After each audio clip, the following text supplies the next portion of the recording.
When I was in high school, my parents had a pale yellow Impala with a license plate which read 38BF, 38BF. During my sophomore year, one of my acquaintances, I was almost going to say friends, but let's be honest, in high school they really are acquaintances, thought it was just hilarious to come up with the fact that the 38BF on our license plate stood for 38 pounds of baby fat, referring to me.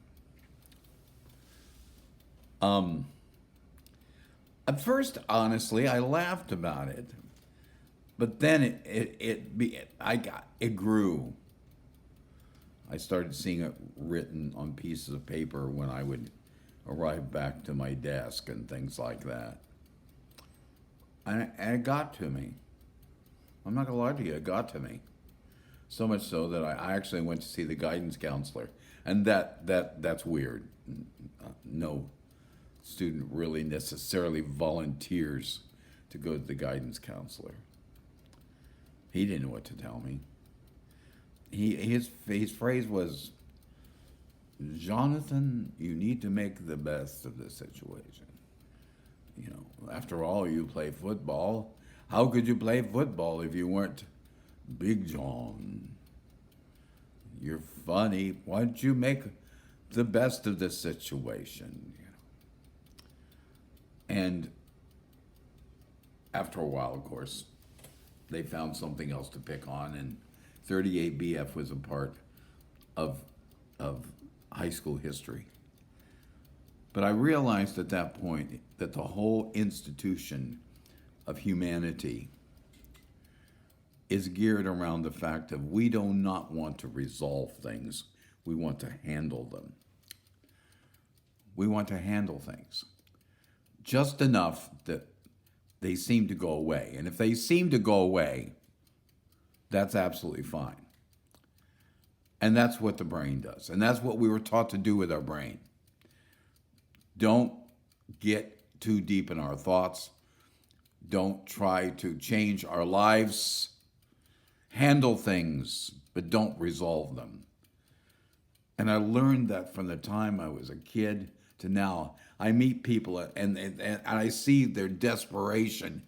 I can see their frustration. And I realize that they are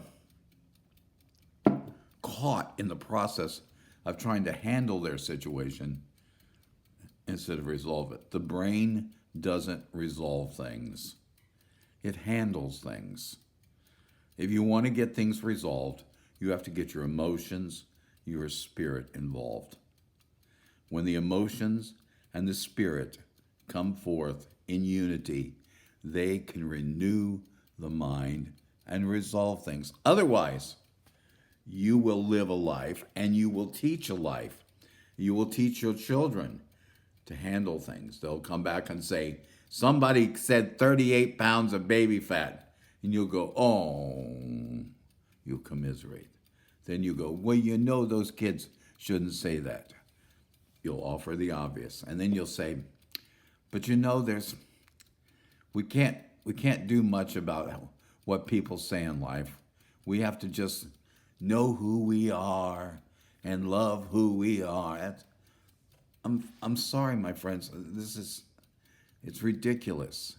It's hard to know who you are and love who you are when somebody's saying you got 38 pounds of baby fat.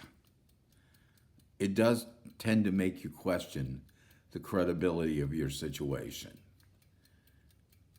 We have to stop merely handling things. That's why the mind-body combination that the Greeks had. The Greeks believed in mind and body. It doesn't work because the mind tries to handle things instead of resolve them. And then it passes off to the body an unclear message as to what to do, an unclear direction as to how to live. My counselor, my guidance counselor, really wanted to do something of value. But he had been taught to handle, well, let's just handle this, It'll go away. It'll go away. And it did. The critique, the joke did go away. But the pain of having somebody view me one more time as just a piece of fat meat has never gone away, to be honest with you. And if it weren't for my heart coming with prayer to my spirit, I think I'd be crazy by now.